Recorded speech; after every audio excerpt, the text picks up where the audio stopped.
invitation card of Mukesh Ambani's son's marriage. Oh, wow. I don't know anyone has seen it. Yeah.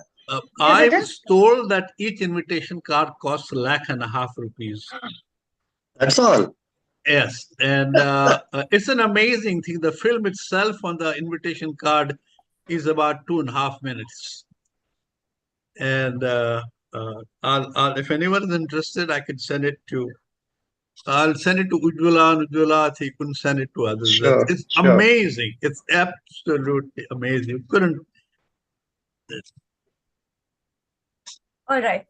So Okay. I think let's begin. Thank you everyone for joining in. We're happy to start our first webinar in a 3-part series called Understanding Heat Waves and Climate Change, Challenges and Solutions for India. Today, we're going to be talking about how heat waves have become an increasingly severe and frequent threat, especially in urban regions, and especially in our country. And we've seen enough and more news reports over the last couple of months talking about how temperatures have reached breaking points across the country, the number of deaths that have happened due to heat waves as well, and increasing heat stress.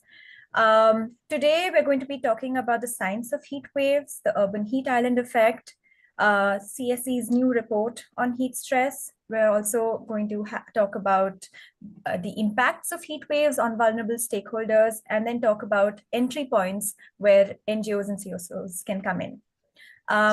Thank you all for joining in. We would like to first invite Kirtiji to give us a short introduction about INHAF's larger webinar series called Rethinking Cities. Over to you, Kirtiji. Well, thank you very much. I think this is 114th. Is it correct? It's 114th webinar, and we're doing this for the last 3 years. And I think just about every single webinar, either I or one of my colleagues has introduced. Today, I think we have a small advantage in the sense that we have a small film made on the webinar series, and I suggest let us start with that film, so that and that introduces the whole webinar series, and then of course I'll come back and do a few other things. But uh, uh, can we see the film first? Yes, sir. Yes, sir. Doing it.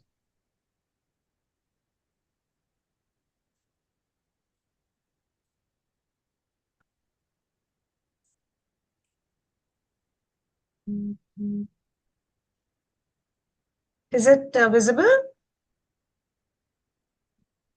No, I can't see this.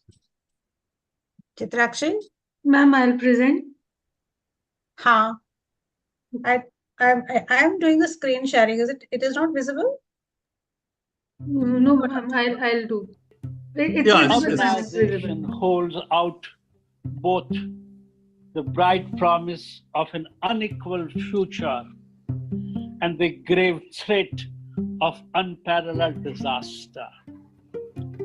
And what it will be depends on what we do today.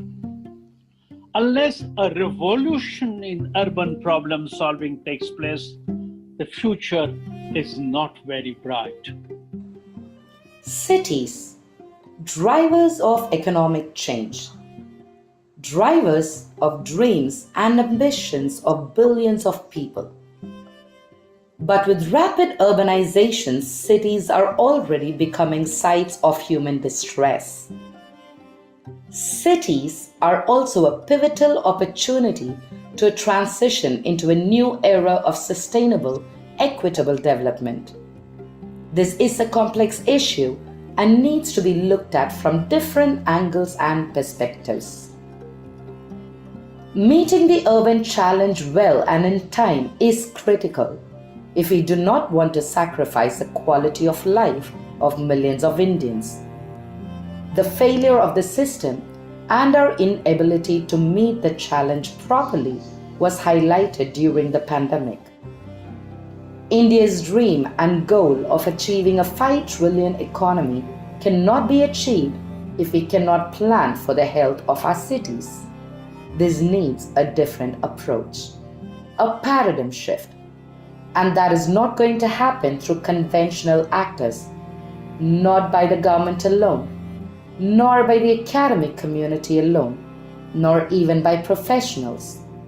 This needs a wider, multi-level, multi-dimensional societal partnership. The Habitat Forum, or INHAF, along with over 450 local and international partners, started the webinar series as a response to this need. The webinar series and INHAF's network is a supplementary, complementary effort to think about cities of today and the urban of tomorrow. We looked at the city as a lab, the city as an organism. With over 100 webinars and 500 professionals, civil society and government officials partnering with us, garnering over 1.5 lakh participants.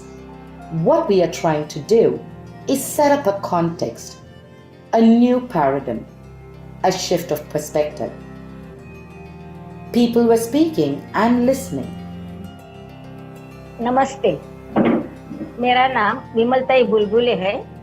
I want to speak with you on the youth issues and youth challenges and youth initiative in this lockdown.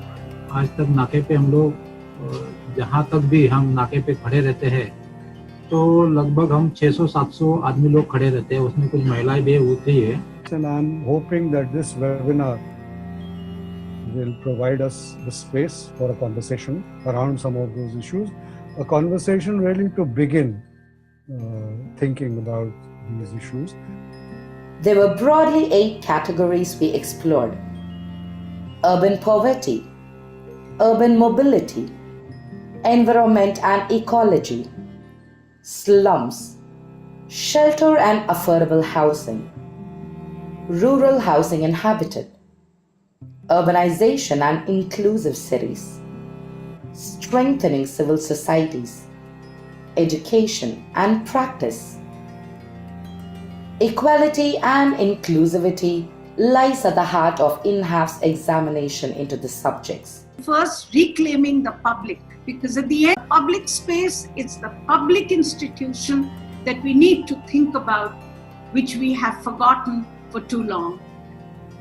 We are creating a body of work that you can collaborate with within your schools, your universities, your colleges, and beyond into your professional spaces. Use these webinars and the experience and knowledge that our partners represent to create labs within your college.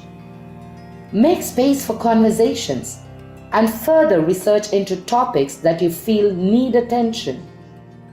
Use these conversations as a library, as a repository of knowledge, and let us know. We want to engage and work alongside you. Come, join in the conversation. Let us together take this journey of transforming and growing our cities into something that we love to live in.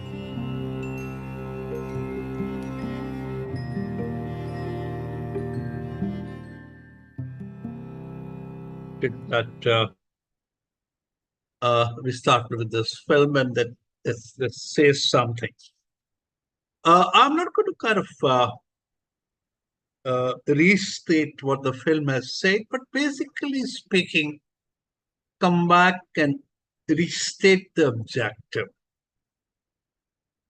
And that is this particular webinar series, which we are doing for last 3 years, and have reached now 114th, and hope to reach somewhere maybe 150 by end the next year, essentially is meant to open the much needed societal dialogue on how we handle urbanization. As this film has depicted so clearly, and I think we believe very strongly that urban challenge very, very complex. And we as people, we as government, we as civil society, we as professionals have not understood its multiple dimensions, its severity, its complexity. And our inability to understand it, has led to problems in responses. And that has led to the kind of cities that we have. And therefore, we're saying that we need all abilities, all creativities, all knowledge, and there is a lot that is outside the government system. Government system itself has a lot. Civil society has a lot to contribute. Business and industry, the private sector has a lot to say. And what we're saying is this, that this is a small little effort to set up this creative dialogue, which is a one small step, but an important one. To recognize that there is a need for such a dialogue and such a partnership. So that is where we are. I'll just take another 2 minutes to talk about this particular webinar, and that while we're talking about this webinar series, we're doing a good number of activities and projects on mobility and housing and poverty and governance and all that. We also are looking at one city in some depth. We're looking at Chennai. And we thought that if you really wanted to kind of do broad-based this understanding on cities, at least one city you got to understand in sufficient depth. And we thought that if you want to understand a city in the context of its past, its present, and its future, climate change is a very good entry point. And we therefore have developed this particular project in Chennai, where for last 2 years almost, where we are looking at the city and climate change. This project, and I think people who are connected deeply with running and managing project, Professor Raghu Saab and Ujjwala and Joel and others are here. But basically speaking, what we thought was this, that, and because I was talking about past, present, and future, we'll try and understand how is this city going to be affected by climate change. We also, and so in what way climate change would affect the city. And as our intention is to really understand how we're trying to meet this climate challenge. The other thing that we're trying to do is to understand how is city trying to respond to the urban challenge. So, the climate challenge. What is government doing? What is civil society doing? Industry doing? Business doing? Academics doing? So that's a very important part. And that we thought there's not enough just to understand and know who is doing what, but sharing that in order to kind of, because then our intention is to build a coalition, build partnership, build essentially dialogue. We also said, how do we kind of reach it out to people what we know?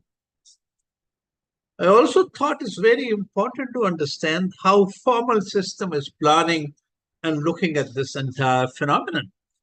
Because I don't think when they planned Chennai 20 years ago, climate change was such an important factor. Now it's a very important factor. So we're trying to understand how is the master planning processes exercise, projecting cities' growth and development next 20 years. how is that being considered? And of course, try to look at mitigation and adaptation strategies.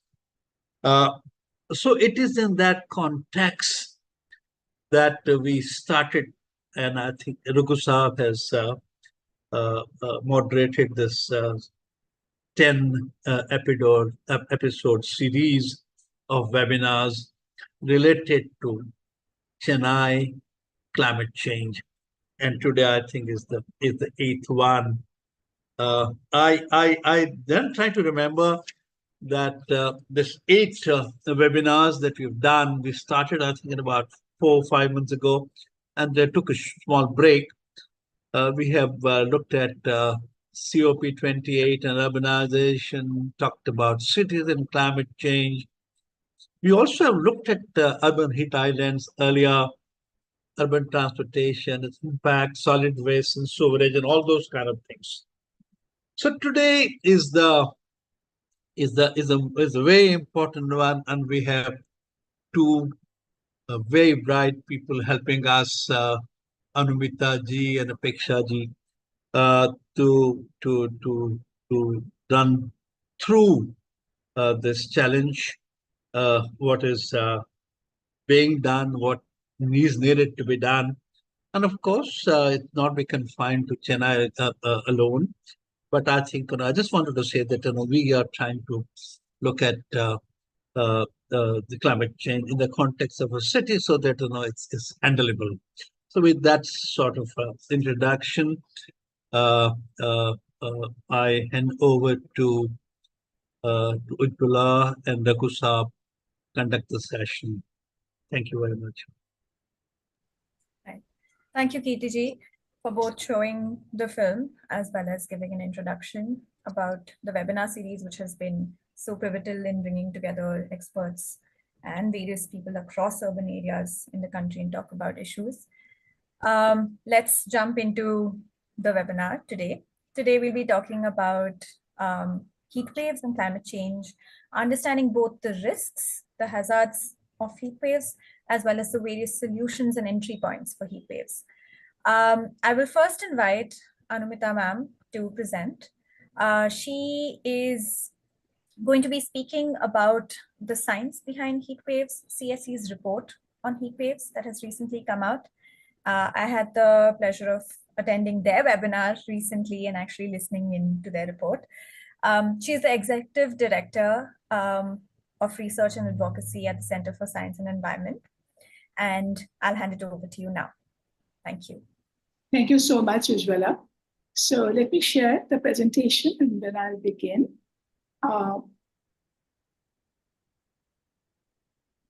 Can you see my presentation? Oh. Great. So thanks a lot. And I'm very happy that you are actually discussing this issue. And when I was listening to Kirti-ji and the statement that he made, that how climate change is impacting our cities. And I just thought that this question does not lie in the future anymore. It is now the lived reality. And we have just been living it this summer in Delhi and many other cities of India. And what is even more disturbing is that even when we thought, and I'm sure when you were planning this webinar, you thought that even today it would be heat wave would be the top news. But it's so surprising that I'm sitting in Delhi right now. Today we had a deluge of rains and the entire city has flooded and the city has come to a standstill. And this just brings out the kind of extremity we are living in, from one extreme to the next extreme. And that's something that we really want to understand today and understand it in the context of the heat wave, which we have just lived. So what we try to understand when the heat wave was raging in the country, that we talk about climate change. There's a lot of conversation around how global temperature is rising, but there is very little understanding of what is the local manifestation of the same trend. How we feel it locally. How do we experience it locally? What happens exactly? What do the temperatures really look like, city after city in India? So we thought, okay, let's do a little bit of deep dive. And then we started sieving through this whole plethora of data set to understand, and we looked at 5 megacities of India first. And we tried to understand that how the decadal summertime ambient air temperature has changed. And we're looking at these 2 decades from 2001 to 2023, how the relative humidity have changed, land surface temperature, change in land use, the green and the blue, your greenery and the water bodies, and then try and understand how the heat hotspots in the city look like. So that's how the whole journey began. And it was amazing insight that we got as we started looking at the data. So first, what really struck us that even though commonsensically we say, oh, temperature is rising, but when we look broadly, overall air temperature has increased, but not so dramatically. So when you're looking across these cities, what we find that the temperature has changed, but it's about 0.05 degree of change that you're really talking about. And there is a local variation in that. And what is interesting is that you find that that Mumbai, Bangalore, Chennai, where we see higher increase. But Kolkata is a little bit lower than the other two. But Delhi and Hyderabad, we actually noticed a decline, a slight decline. Overall, the ambient summertime air temperature. So when such a variation is quite noticeable, then what is it? And what is it that making up that heat? Then we looked at the relative humidity. And that's where the drama is. And that's where we are seeing such dramatic increase in relative humidity across all cities. In Hyderabad by 10%, Delhi 8%, Mumbai 7%, Kolkata, Chennai 5%. But what is still that the Mumbai, Kolkata, Chennai, they're still over 25% more humid than Delhi and Hyderabad. Now, the reason why we are so worried about the rising relative humidity, and that everyone understands that science quite a bit, that what it means in terms of worsening heat stress. And this heat stress, and we understand in terms of heat index, that combination of air temperature and humidity. Now, this is what makes it deadly. We know that how our body cannot adapt to that very easily.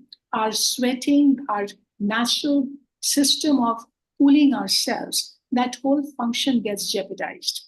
And therefore, the natural cooling is lost. And this is when the doctors tell us that the people suffer the maximum during this kind of heat stress when both humidity and temperature are high. And that's when you see not only illness, but also a lot of fatality, deaths that happen. And this we have seen this time in Delhi, the number of people who have died from heat stroke is huge. And then what is very interesting, so it is just not the peak summer, therefore. So when we compare the pre-monsoon with monsoon, so monsoon is when, very predictably, when you see the heat index higher, and all the cities are showing that trend. But what is most dramatic in the whole data, and what we understood, is that it's just not the overall, but it's a nighttime temperature, which is increasing and substantial. And that's, imagine, therefore, if you really look at that, so in the earlier decade, when the nighttime temperature, so the degree to which it would cool down compared to the daytime temperature during the last decade, that was much less in most of the cities. So in Delhi, for instance, that cooling came down by 9%, in Hyderabad about 13%, Bangalore about 15%, Chennai 5%, Mumbai about 24%. So just imagine that the degree to which the night would cool down, and it used to cool down, is not happening that way anymore. And what the science is telling us, and that's what even IPCC and the Lancet, all the information that is coming out now, that they are saying that this whole excess, this nighttime temperature, that is when this is what is really making the thing deadly, because this is, in fact, people are dying more during nights. You don't get the relief, the respite to cool down during night. And our ability to adapt to it is much weaker. So the data is extremely stark there. And that's what we really now need to understand. How can policies respond to that? But the question is, so then we said, okay, fine, if these are the trends in the city, then what is contributing to this trend? So then we said, okay, let's do an even deeper dive and try and understand what are the key contributors to this heat buildup. So how the land use is changing, green and blue disappearing, more concrete, more waste heat that we know of. But when you try and understand that with the data, that's when we feel that we really need to understand that how do we what it looks like. So if you really see what is happening in terms of land use change, so if you look at Chennai, the built-up area has doubled in 2 decades and the green cover has shrunk by 14%. Okay, but also what is interesting is that in Delhi, Hyderabad, you actually see green cover increasing. Delhi has seen the maximum increase in green cover, and yet it is really not helping us to cool down enough, especially during night. So what is this all about? So then we said, okay, now let's do a little bit more deep dive and try and understand the hotspots. And then we looked at 9 more cities, and these are in different climatic zones, as you can see here. Ahmedabad in hot, dry, Chennai, Kolkata, Bhubaneswar, Pune in warm and humid, Delhi, Jaipur, Nagpur, Hyderabad in composite, and Bangalore in temperate zone. So this is where we went, and we first tried to understand that what exactly is happening. So if IMT has a way of defining what is heat wave, and then which is about 40 degrees, that is when you're crossing that. And then we also took the land surface temperature when it is higher by a certain degree.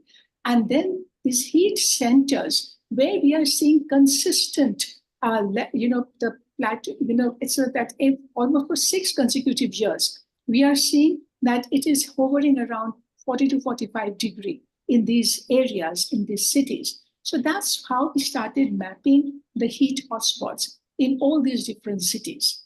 And as you can see, you can clearly see that while the overall hotspot during the summer, but then there is a peak moment. And that's when it is the peak heat, then almost entire city is getting enwrapped in that heat. And that's something that we really wanted to understand, that how extensive is the spread in the city itself. And that means it's leading to prolonged exposure for the population in those cities, especially those living in those heat centers, the heat hotspots. So when we understood this, we then said, okay, so this now, it's even easier for us now to classify the days during summer, that when is that you need to press the caution button, where you need to say you need to take extreme caution, and when it is a dangerous level. And then we started classifying those days accordingly for these different cities. But clearly, then you try and match the heat spots and with how the green and blue infrastructure is changing in different cities. And it's it's very significant what you're noticing. So when you go city by city and compare the green areas, for instance, between 1999 and 2021, and see the way the green areas have dropped. And this across, and I'm not reading this out, but whether you take Delhi from half to 30%, or Jaipur, or Chennai, where also we have seen the erosion of green cover, Bhubaneswar, Nagpur, Bangalore, Hyderabad, it's a story that is getting repeated across all these cities. Now, therefore, what is the takeaway for the policies that now need to be informed? Now, it's good to see that several policy studies are now coming up where they are now beginning to assess that how, if you try and increase the green cover or the blue elements, then what benefit do you get in terms of moderating the temperature? So this study that, for instance, shows that if you take these different interventions, whether this is the vertical green, water sprinkling, parks, the vegetation, all these different parameters, and the water bodies, then they have estimated the range of degree to which the cooling is possible. This is for the air temperature, the ambient air temperature. But this will also get hugely impacted by the distance from these heat sinks. That will also determine the impact. And then the impact on the land surface temperature. And that is also much more significant than the impact you would see on the air temperature. And here, therefore, as you can see again, of the same interventions, that the range of the degree to which the cooling is possible is substantially a lot more. So the data, therefore, is and the evidence, therefore, is very clear that if we act, then we are going to see the impact. But then we found yet another correlation when we went to Jaipur and we divided the city into different grids and tried to correlate that where you have the most polluted grid in the city. And when we identified the most polluted grid and we correlated that also with the local temperature, the land surface temperature, and we actually found them both fitting so well that the pollution hotspots, therefore this is the pollution dome and the heat dome in those areas are fitting so well. Now this is also just not a technical data story. It is a human story. At the end of the day, it is all impacting us and the people living in the city. And when we then started to map that where people live and where your heat hotspots are, then we realized, as we saw this in the case of Kolkata, that 70% of the slums, they fall in the heat-stressed areas of the city. And just imagine, therefore, this whole vulnerable population with very, just no wherewithal, with no means for thermal comfort, and also the fact that the large workforce in India today, especially the urban workforce, they are occupied in heat-exposed occupations, in outdoor occupations. So the implications of all that. So what do we do then? How do we change things? And therefore, what is very important, that while you're mapping the problem, you then need to map the problem with where you need to look for the solution. So then in the same cities, we then started looking at all the key intervention points to understand what does it really mean? What is the evidence on them? So when we looked at the city geometry in terms of building density, city layout, height and size, heat retaining properties in the buildings and materials, the water bodies, vegetation, waste heat, then a lot more insight began to emerge. And then we kind of disaggregated that. So what is contributing to the elements of shading and what is contributing to the elements of exposure? Now, when we started doing that, how your building layout, orientation are like, how do you have the sky view, and what kind level of shading and the canopy you have in your city, and then the heat contributors like the buildings, the impervious open spaces, barren land, and so forth. Now, this is very interesting that today when we say, oh, it is heat, if you have to deal with heat, go and plant trees. But we don't even pay attention to the fact that whether the green that you are going to add to your city is going to be impactful will depend on the type, quality, and the spread of the vegetation. And we went out with a thermometer, and we actually went and started measuring temperature in the shades of different trees. And therefore, as you can see, that unshaded area, when we compared this and the shading, because of the palm tree, because as you know today, in the name of plantation, we are only looking at the ornamental plantation. So why should Delhi have a palm tree? But then when you go and measure the temperature under a palm tree, you see that the temperature levels are much higher than the shading that is provided by a large canopy tree. And these are the kind of interventions. So these are the data that then helps you to bring certain certainty into what is needed. We did the same, but because we say concrete is adding to the heat, but how much? What is adding? To what extent? So when we actually measured the surface, the blacktop part of the bitumen part of the road, and that during when it is sun exposed, and you immediately see how the temperature is jumping. When you look at the red paver tiles, the same story, from 38 degree to more than 60 degree just when it is sun exposed. But when you are measuring the temperature in the grass surfaces, clearly you see a big difference with the concrete surface. And this evidence is so telling.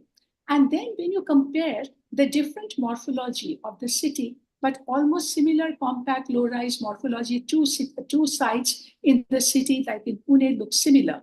But then there is a big difference in the temperature level. And here what you find here is that and what is contributing is the material of the roofing. And that is what is, so therefore, especially in the low-income housing, where you have the tin roof dominates the low-income housing areas, and you realize then the exposure of the vulnerable population and how they are affected. And it is showing up in the temperature, the trapping, that is the heat trapping that is happening in those roofs. So similarly with the sky factor, the amount of shading in the overall, because it's just not about the buildings, but it is about planning your public spaces. And we need to understand what kind of canopy, what kind of shades that you have overall. Dramatic was the parking lots in the cities. Now we know that in most of the commercial areas where you always find them to be the urban heat island effect, where that is much more hot compared to the surrounding areas. But when we actually went to the large parking lots and we found that the metal surface of the parked vehicles, how much more heat it is trapping, and that kind of is again very dramatic, and that brings you that we have never paid attention to what kind of shading is needed. So clearly, therefore, the detailing that we are looking for in the urban planning, landscaping, making of the public spaces, doing our buildings right, we have not paid attention to the details, even though broadly we talk about we need more greens and blue, and we need more, the shading, etc. in the city, but not realizing how to integrate that with the policies. So then the final segment, just want to highlight that the current approach, but that because of the heat growing in cities, now several cities have now started to prepare their heat action plans. Now, some reviews have happened of about 37 heat action plans in India. And what you broadly find that they are very generic in nature, largely, and more focused on the emergency response during the heat wave conditions, which is important because you certainly have to build your public health service and public health system to respond to the crisis, the public health crisis during the emergency and when you have the heat episode. But the plans are extremely weak when it comes to longer term strategies to reduce the overall heat load of the city, to do better heat management. And that's where we really have to pay a lot more attention. But then keep in mind that heat action plans, which have just kind of broad plans with no compliance strategy, with no legal backup, these are not legal instruments either, no clear funding attached to them, that these are really not the driver of change at the moment. And yet, there are large policies that are already available in India, which are expected to have a huge bearing on how we are managing heat in the cities, but we have not leveraged that adequately to come up with a comprehensive action plan and an implementation strategy. So you have, for the buildings, the Energy Conservation Building Code, you have the India Cooling Action Plan asking for thermal comfort for all, including the lower income groups. There is the whole urban regional development plan formulations and the model building bylaws, their amendments, which have provided for us to look at all the details that are included there, but we have never been able to find a way of mandating their implementation. The transit-oriented development policy, the environment impact assessments of buildings and townships, they all have provisions that how the greens need to be built in, what should be the green per hectare, what should be the per capita green. In fact, one of the provision is that 30% of the built area to be permeable, And there has to be a minimum requirement of green cover, orientation of building, designing of public spaces, streets, master plans are available. But then we have not seen a clear strategy that how do you make this implementable with absolute compliance. And the big challenge here is that you may have policy, you may have rules, but then there's a huge design deficit in the institutions that are expected to implement them. Now, even though we know that we need to design for permeability, for street orientation, proper shading by vegetation, getting the shading material right, shade and that the multi-purpose zones that are already provided for in the hawkers and the vendors legislations, all that need common shading, community shades. All these are just ignored. And even when you have ornamental decorative shades being created, these are all dense metal and very low rise, and which are trapping more heat. Even the bus stops in Delhi are all stainless steel during heat wave. Nobody can go and sit on them or stand under them.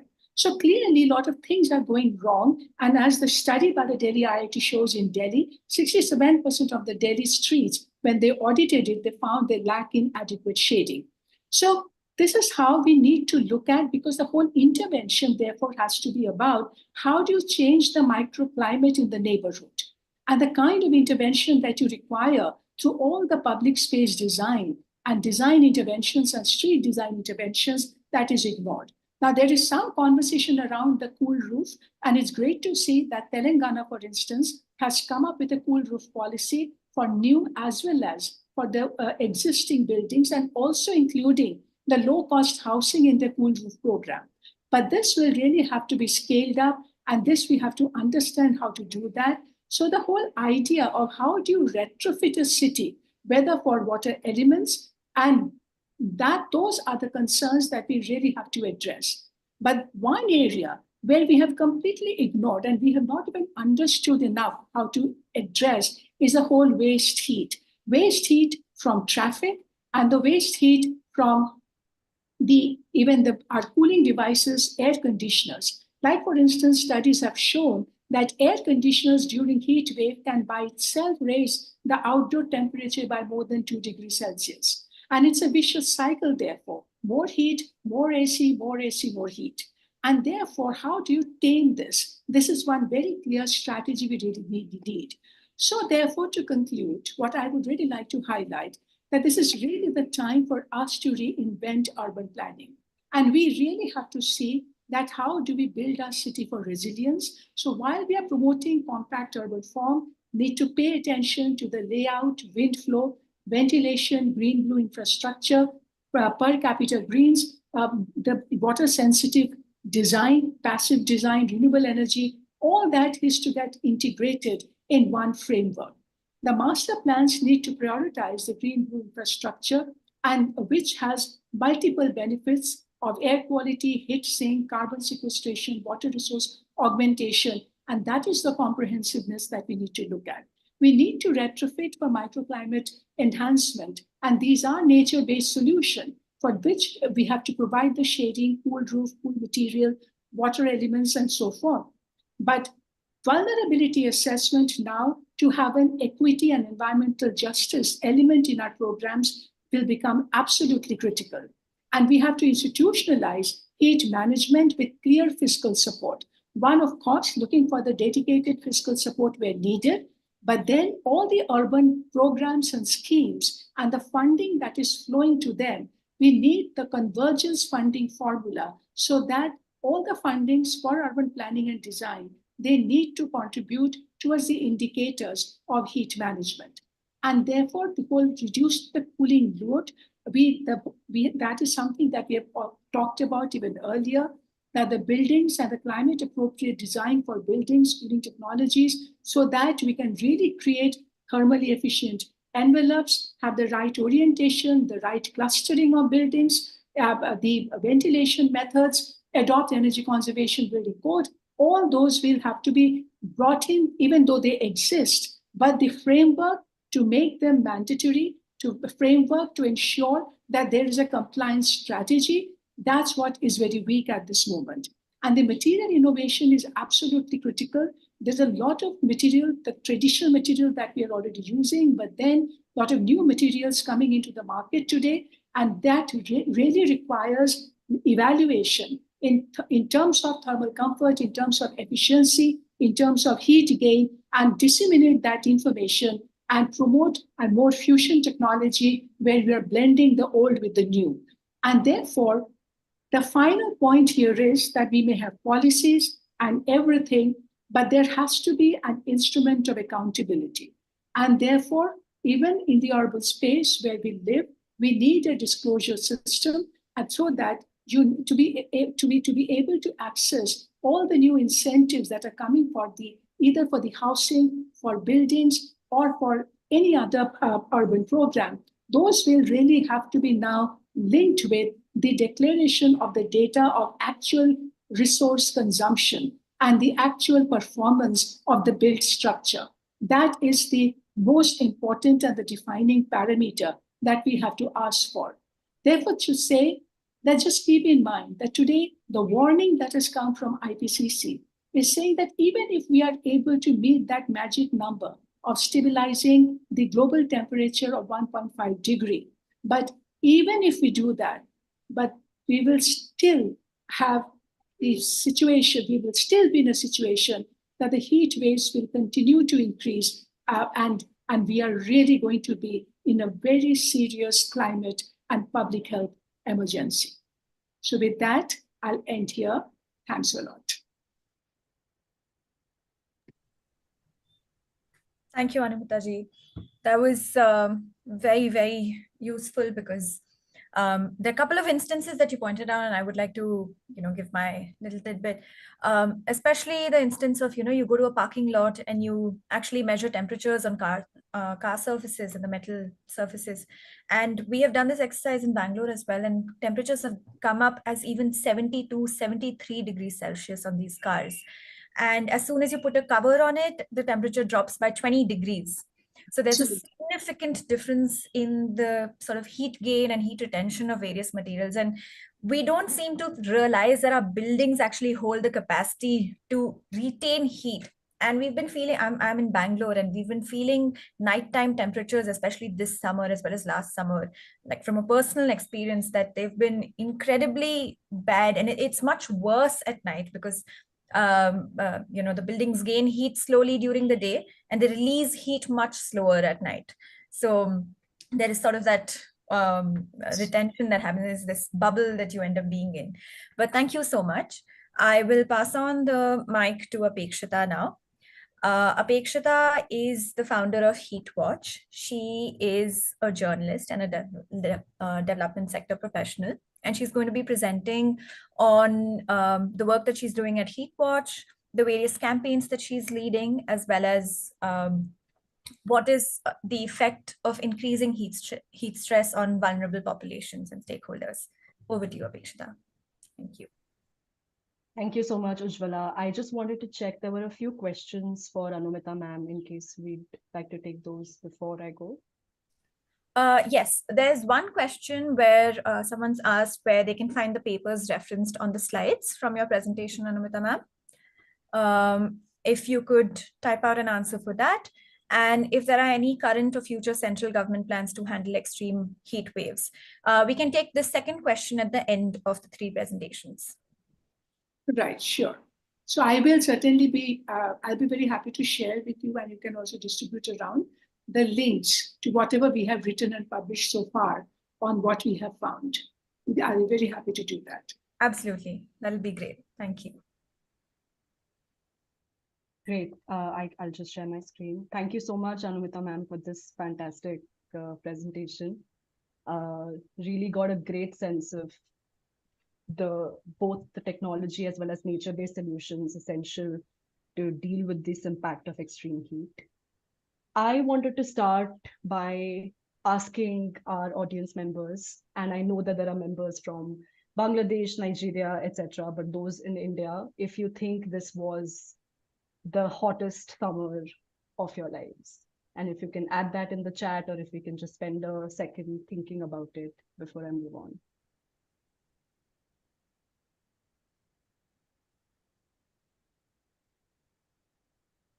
Hi, Apekshita. Sorry to jump in. Could you speak a little bit louder, please? Okay. Is this better? Yes, I Okay. can hear you clearly now. Okay, was I audible? Should I restart? Okay. Great. So just as a recap, this is what India dealt with in the past 4 months. We all know Anumita ma'am has laid the context. Temperatures crossed over 50 degrees Celsius in various parts of North and West India. Northwest and Eastern India recorded twice the number of heat wave days.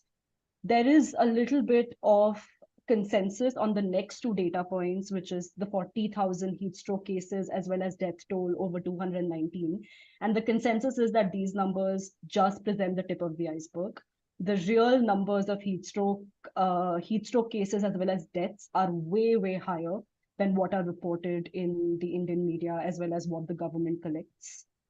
The impact on economy, of course, has been huge. Just one report points out how the reduction in working hours has led to manufacturing capacity orders being the lowest in the past 3 months. And obviously, there's been a huge impact on the power grid. So on the one hand, are blackouts in especially impoverished areas, and on the other, the International Energy Association finds that there is going to be a 9-fold increase in home air conditioner ownership until 2050. And this study is especially interesting because it says that people are going to collect all their money and choose air conditioners over other appliances in the house. And as development sector workers, policymakers, we have to think about, is heat going to create new forms of debt trap for our population, especially for our low income population? So keep that question of whether this was the worst summer you have dealt with in mind, and think about these statistics which say that heat waves are going to just become worse. There's going to be an increase in severity and frequency of heat waves, as Ujjwala was mentioning towards the beginning of the presentation. IMD itself acknowledges that heat waves are going to get worse. We will have more heat wave days in a particular summer season. And South India, which was until a few years ago exempt from the challenge of heat waves, is no longer going to be exempt. And as we saw this in Bangalore, Kerala as well reported heat stroke deaths this year. South India is also going to face extreme heat, the wrath of extreme heat in the years that follow. So was this the hottest summer of our lives, or was this the coldest summer of the rest of our lives? This is an extremely sad and extremely worrisome, alarming meme, also funny, but also sad, extremely sad and extremely alarming. But this, as climate change becomes severe, as fossil fuel expansion continues, as India continues to rely on coal for its electricity generation, this is unfortunately going to be the truth of our times. But as we all know, there is no climate justice without social justice. And this is where heat and extreme heat especially comes in, because heat is a silent, invisible, and unequal killer. And we have to pay attention to the silent and invisible part, because unlike other hazards such as earthquakes or flooding, the heat is not optical. We all feel it. We feel like we're sitting in an oven. We feel like we're sitting in an oven and somebody is increasing the heat from the outside, but there is nothing optical about heat. And as a result of that, there are no photographs plastered on the front of newspapers to create the impression that this is the biggest hazard of our times. And similarly, it's also an extremely unequal killer, because we have to recognize that various parts of the world, especially India, we live in an extremely unequal society. And there are people, plenty of us, who can completely escape in air-conditioned rooms, and there are those who absolutely cannot. And these are the people who build our cities, who shape our physical environments, from construction workers to delivery workers to street vendors, who are most impacted by heat. And these are the workers that Heat Watch, my initiative, we focus on. Our initiative works at building capacity and conducting training sessions on occupational heat health safety, specifically with worker groups who are most impacted by extreme heat. So we're thinking of workers who work outdoors, and especially workers who work informally, which means that they have no social protection benefits for their work. These are construction workers, domestic workers, street vendors, gig and platform workers. And it's important to sort of employ heat health awareness sessions, because there's a lifetime of internalization that this is how it is. We have to continue working in extreme heat temperatures because no better working conditions are essential. So it's important to conduct these sessions to be able to create awareness and knowledge and learn from workers themselves about the ways they are employing to improve their working conditions. We conduct stakeholder sessions with workers to identify demands, especially those demands that would improve their working conditions on a daily basis. We try to build consensus on these demands, and we try to take these demands through campaigns to stakeholders in government bodies. And of course, Anumita ma'am was talking about policy responses, specifically with the focus of social protection responses. We try to bring in responses from the workers themselves about changes that they would need, that they are recommending in their workplaces. And we try to take this to policymakers so that working conditions, health, etc. could be improved. The next slide shows you a few sessions that we've conducted. Our partners are Ajivika Bureau, Workfare and Free Foundation, the Telangana Gig and Platform Workers Association Union, amongst others. And the next slide is just where I would love for you to hear from construction workers themselves about what the past heat wave has been like for them.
So as you heard from the construction workers themselves, we are at a point where extreme heat is a public health crisis. There is no other way to put it. We are in an emergency situation right now. And our research on the impact of extreme heat, especially on the health of construction workers, has shown extremely alarming numbers, especially the kind of illnesses and diseases that construction workers are facing. There are chronic kidney issues, there are fungal infections, there's exhaustion, faintness, dizziness. And these are challenges which have been reported by construction workers themselves. And of course, there are heat stroke deaths. Every construction worker we have met has known at least one or two workers who have died on their construction sites in front of their eyes. And these are challenges that construction workers across the hot parts of India are facing. Similarly, our survey with over 140 gig and platform workers has found that 46% of them are experiencing heat exhaustion, and almost half of them lack the means to get a diagnosis and treatment for the challenges that they are facing. Heat, as we all know, is a question of place, is a question of identity, and women are increasingly invisible. It's been extremely hard for us to reach out to women to understand the challenges that they are facing. And the few women that we've managed to reach out to through our work, they have reported an alarmingly high number of urine infections and menstrual health issues because of the challenges that at the workplace, as the construction worker women in the video were talking about, there is absolutely lack of access to toilets, which means that they are forced to either not drink enough water, or if they are drinking water, they are forced to hold their urine and not use washrooms, which increases the chances of urine infections. And you have already heard a bit of this from Anumita ma'am, but we are absolutely woefully unprepared to deal with this extreme public health crisis that we're currently facing.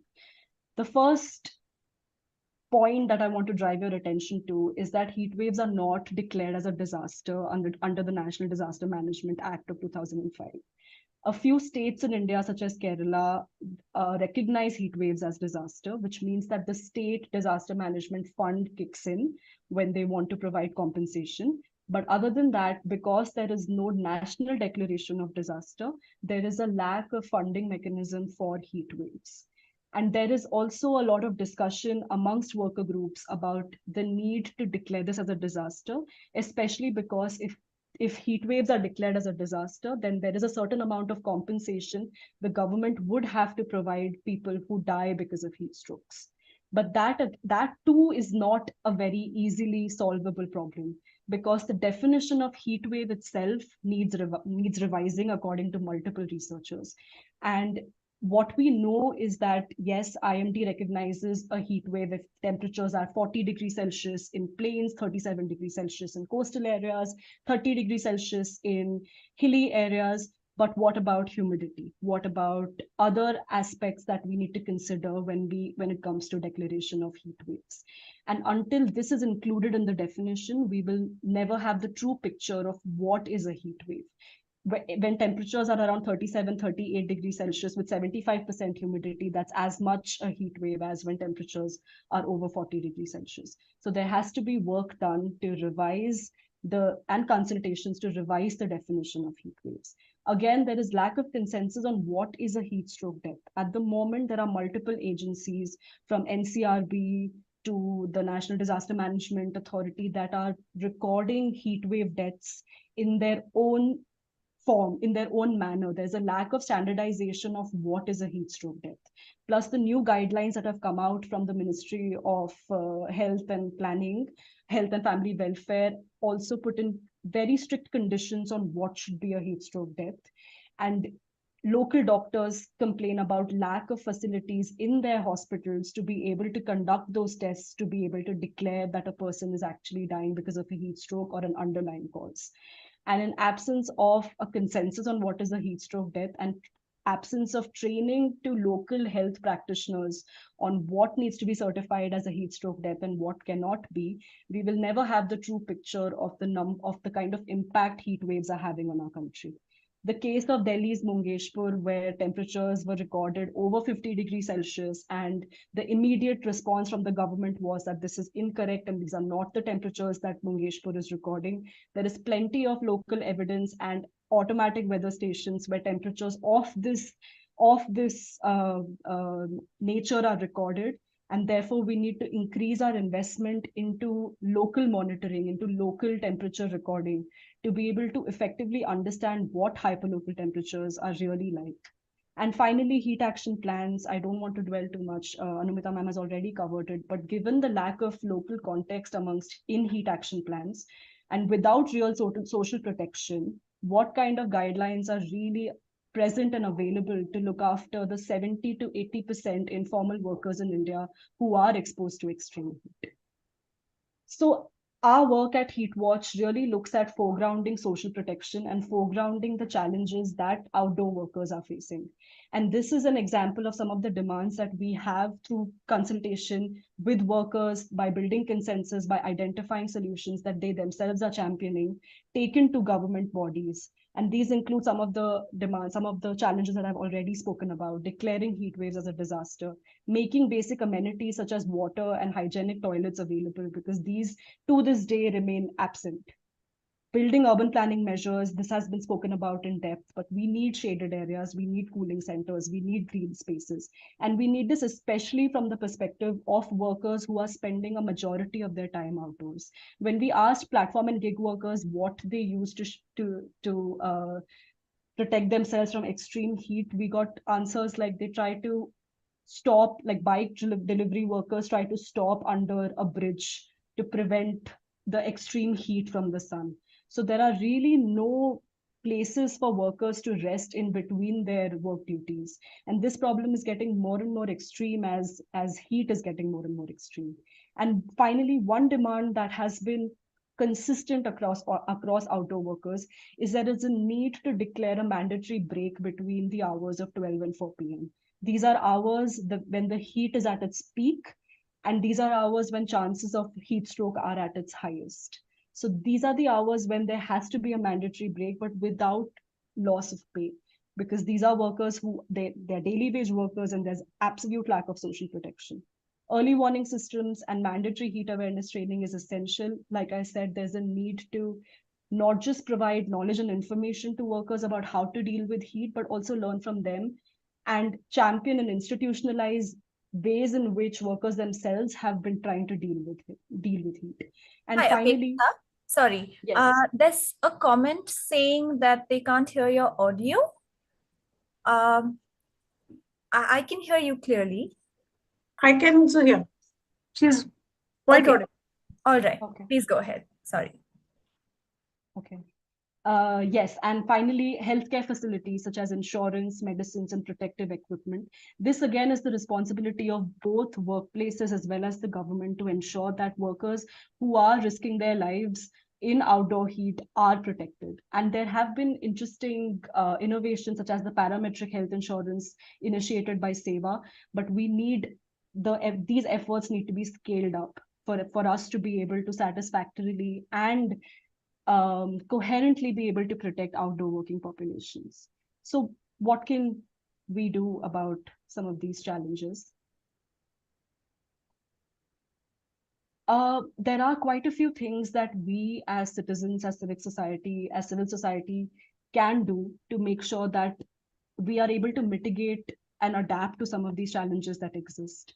There are opportunities for us to collaborate here, to work with different outdoor groups. I mentioned construction workers, I mentioned gig and platform workers, domestic workers. There are street vendors. There are multiple types of outdoor groups who need awareness, who need health checkups, who need basic facilities to be able to satisfactorily do their work outdoors. And we need that kind of collaboration to come in. We need a stronger, larger public movement to be able to amplify our voices and demand the government to declare heat waves as a disaster and set up administrative funding processes so that we're able to plug those gaps that exist with heat action plans. And finally, we need data. We don't have enough data to be able to say how many people are affected because of deaths in India. So we at Heatwatch are conducting data sprints, we're conducting sessions to be able to gather some of this data on how many people are falling ill and how many people are dying because of heat strokes.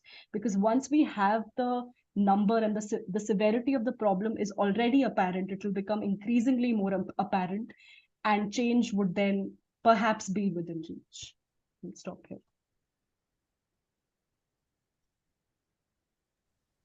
Thank you, Apekshita. That was really interesting. And it's really heartening to know the sort of, work that's happening both at the grassroots level as well as from the top-down approach. Because like they say, heat is an invisible disaster. And it affects the most vulnerable in our urban areas. And it's sort of difficult to go beyond the heat action plans that are sort of mandated and that Anumita ma'am also spoke about, which are very reactive in nature. And I think Raghunandan sir will talk about this a little bit more in his presentation. But thank you, that was really great. I would like to now invite Raghu sir to present. He will be talking and speaking about the heat action plans, the efficacy of heat action plans in the country. What are the various responses that have come up, as well as what are the ways ahead and entry points for various NGOs and CSOs to come in. Over to you, Raghuji. Thank you, Ujjwala. Let me share my presentation and see if that works.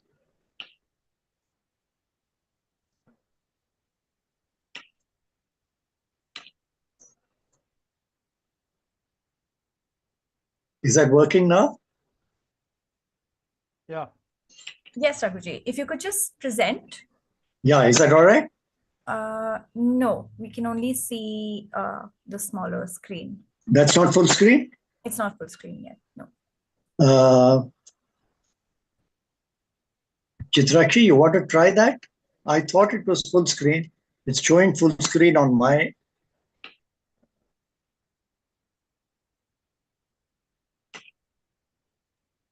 Chitrakshi, are you there? Yeah, this is Yes, this is full screen. This is full screen? Yeah. Yes, yes. Okay, great.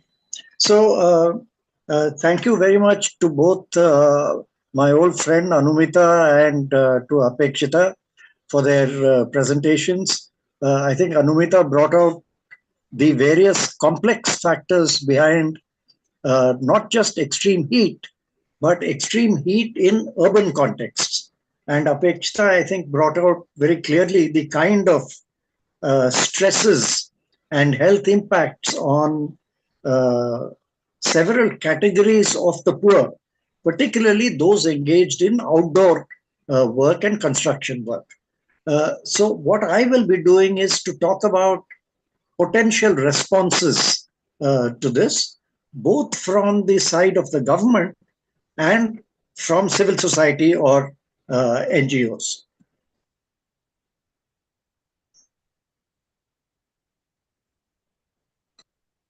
Hello. Yeah. Okay. So when speaking about urbanization and climate change, or the problem of extreme heat in urban areas, we have to realize that we are dealing on the one hand with rapid and unplanned urbanization, and the fact that the impacts of heat in cities are a compound of effects of urbanization and of climate change. Both these combine to create the kind of issues and problems that we are dealing with. We know that climate change adds about 1.5 Celsius to normal temperatures, and of course, which rises during heat waves. And in cities, due to the creation of the cities and continued urban expansion, green areas, open spaces, and water bodies are all really sacrificed at the altar of real estate and the expansion of urban areas, which are characterized by high population densities, which also contributes to heat, and to a large vulnerable population who live in congested, poorly ventilated, informal settlements, as brought out in that slide from Kolkata that Anumita showed us. In cities, concretized infrastructure, concretized buildings, tarmac on the roads, all these absorb heat and slowly release them, particularly at night, into the urban environment, which makes cities hotter than surrounding areas. Added to this is what we call waste heat, which is heat released from air conditioners, which cool the insides of the building, but exchange that for hot air, which it vents outside. Cars, which are heat enough and keep radiating this heat out into the environment, and other machinery, all of which together add very large amounts of heat to the urban environment. On top of this, the unplanned urban form, high-rise buildings, etc., which are all built in a haphazard manner, disrupts wind flow, it traps the heat, and also traps air pollutants. In our project in Chennai, for example, there have been reports over the last several years that the famous sea breeze, which used to cool the city of Chennai, is virtually not felt in many parts of the city because those routes for that cool breeze from the sea have been sealed off by the high-rise structures and random orientation of buildings. So all these together form what we call urban heat islands, or UHI, which add somewhere between 2.5 to 4 degrees Celsius to city temperatures. Also, the heat inside these concrete structures, roads, the buildings, which have been absorbed during the day, gradually are released at night, which is the reason why you get higher minimum temperatures in the city and don't get the kind of cooling which you would get in the hinterland in the suburbs because you have non-paved streets, you have green areas, soil to absorb the heat and not radiate it back out. Additionally, the point that was just made by Apekshita, humidity adds a very dangerous aspect. A wet bulb temperature, which is a temperature of a thermometer wrapped in a wet cloth, which tells you the effect that evaporation can have on lowering the temperature. And if the humidity is very high, then evaporation hardly takes place and produces no cooling effect. So a wet bulb temperature of 38.5 degrees Celsius is designated by the World Health Organization as almost the limit of survivability of human beings.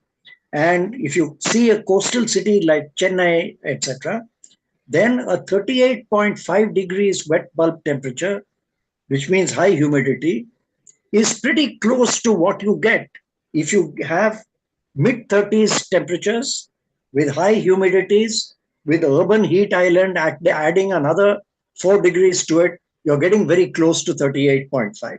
In fact, during this heat wave, which we had just the last 2 weeks, temperatures in Delhi were 45 degrees Celsius plus. Temperatures in Chennai were in the mid to late 30s, between 35 and 38, etc., but with high humidity. And for 3 weeks or so, even when temperatures in Chennai were 35 or so, the heat index, which is a combination of temperature and humidity, was higher than in Delhi, which meant people in Chennai felt the heat more than people in Delhi, which was recording very high temperatures. So these two diagrams show you roughly what we are talking about. The diagram on the left is a map of India showing the patterns of heat. You'll see the orange parts showing the high heat areas, and you will not be surprised to see that all the major cities, Delhi, Barmer, Ahmedabad, Bhopal, Nagpur, are shown in darker red colors, which means they are hotter even than the surrounding hot areas in India, both in the northern plains as well as in the peninsula. And on the right, the picture shows you how the concrete structures absorb heat, how they radiate heat back from the road surface, and how trees or greenery can, by evaporation, cool down the surrounding atmosphere, as do water bodies like rivers or ponds or lakes or whatever. So the heat wave impacts in urban areas, which would show that rather than piecemeal reactions, systemic responses are required to tackle these. So the heat wave impacts include health risks, and we've seen that these are increased morbidity and also increased mortality. And so far, we have had reports of something like 1,100 or 1,200 deaths from heat, but experience shows us that actual mortality could be easily 100 times that or 10 times that because of the lack of reporting, lack of knowing what exactly is a death from heat stroke, etc. The other major risk is exacerbating of cardiovascular ailments, pressures on the heart, breathing difficulties, which are caused by the body not being able to cope with high temperatures. The body sweats, but if sweating is inhibited, your body tries very hard to sweat, which then puts pressure on the cardiovascular system.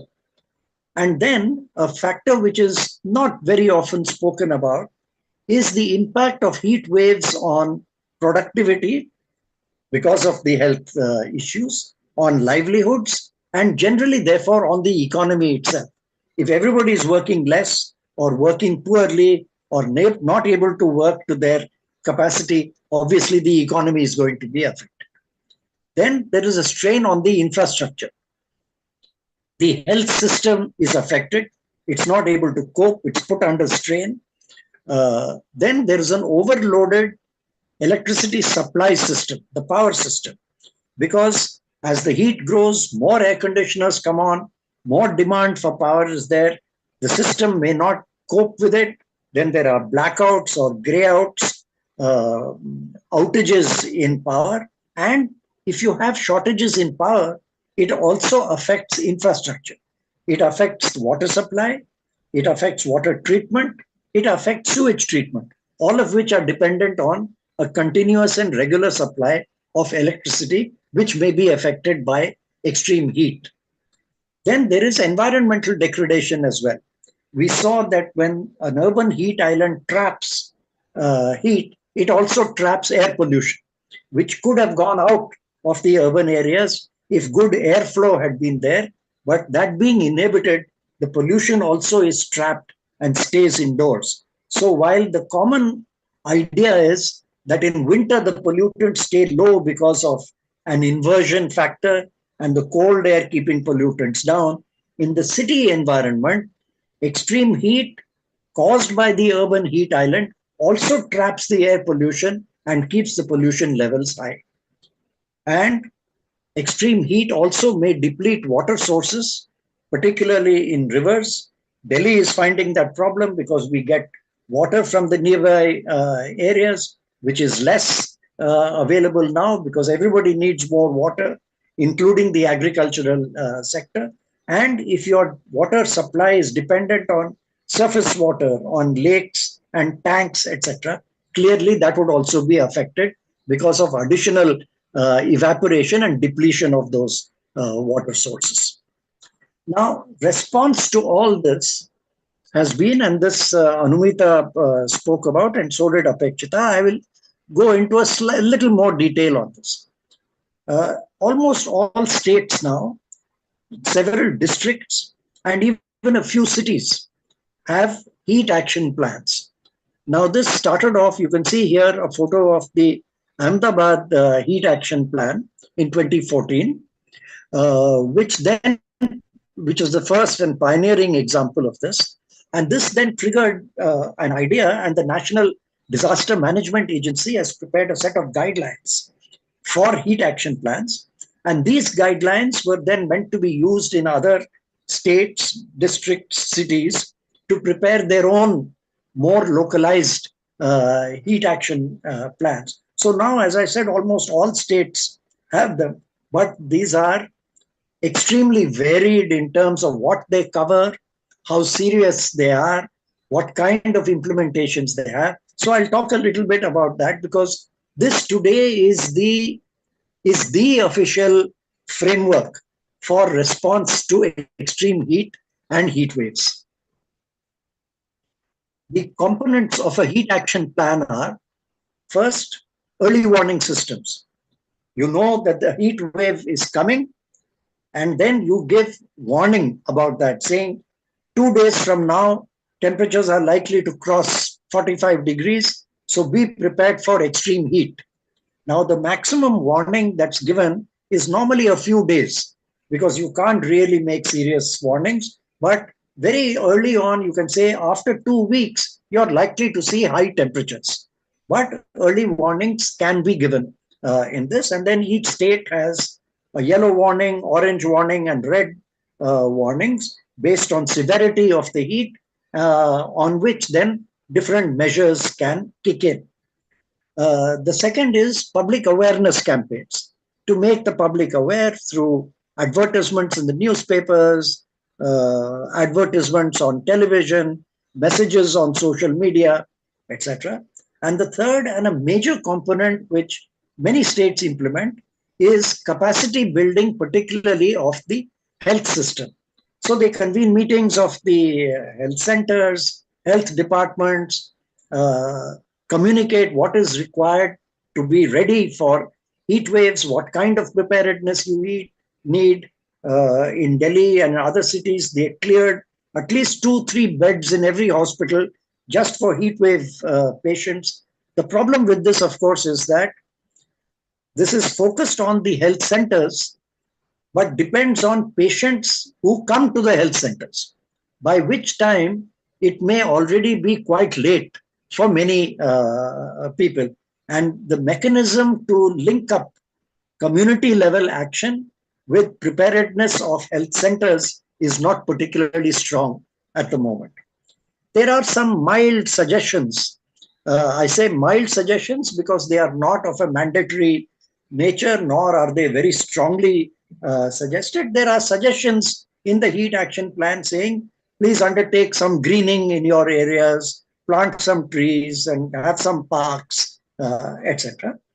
And then there are community engagements, some small programs of community awareness, etc., conducted by appropriate government agencies. And there is some guidance for vulnerable workers. I'll underline some guidance because it's not much, it's not systematic. But during this heat wave, for example, you had varying levels of instructions, suggestions, but not mandates to say construction working hours should be staggered and that preferably workers should be asked to work between 8 and 12 in the morning and 4 to 7 in the evening and take a break between 12 and 4, preferably with some shaded area provided nearby with drinking water and so on. But there was almost no mechanism to ensure that this suggestion gets implemented, nor was there compulsion behind these. We were working in Chennai. We were able to work with some responsible big construction companies like the Metro Rail Corporation, who did implement this, and some builders who are in a sense organized sector builders and not the unorganized sector, who are quite happy to do this and say, look, during the heat hours, workers can work indoors. If they don't have indoor work ready yet, we'll give them a break outside. But that is rare. Yeah. So I would just like to point to what are the gaps and limitations of these heat action plans, some of which I spoke of earlier. The first and major one to my mind is the heat action plans are reactive. My understanding is this is largely because they have been prepared by the National Disaster Management Agency, which by definition is reactive. An earthquake happens, the NDMA reacts. A cyclone comes and the NDMA reacts. So the NDMA, the National Disaster Management Agency, treats heat waves as episodic. They are events which happen and go. So an earthquake comes and it goes. A heat wave comes and it goes. And during that time, you do some emergency action and move. However, extreme heat should be viewed as a slow burn phenomenon, particularly because of climate change. It's not something that's going to happen overnight and disappear overnight. We know that heat waves are going to increase. They will come earlier in the season than they used to. They will be of higher temperatures and they will have prolonged duration. So these are not one-off shots, but they are longer term. And the actions you take to ameliorate conditions, as well as even some preventive measures, for example, to bring down temperatures in urban areas, are long-term actions. So treating heat waves as episodic is not helpful. They should be viewed as slow burn phenomena. They need long-term measures and they need multi-dimensional approach. We've seen that their impacts are on health, on productivity, on infrastructure, on the environment.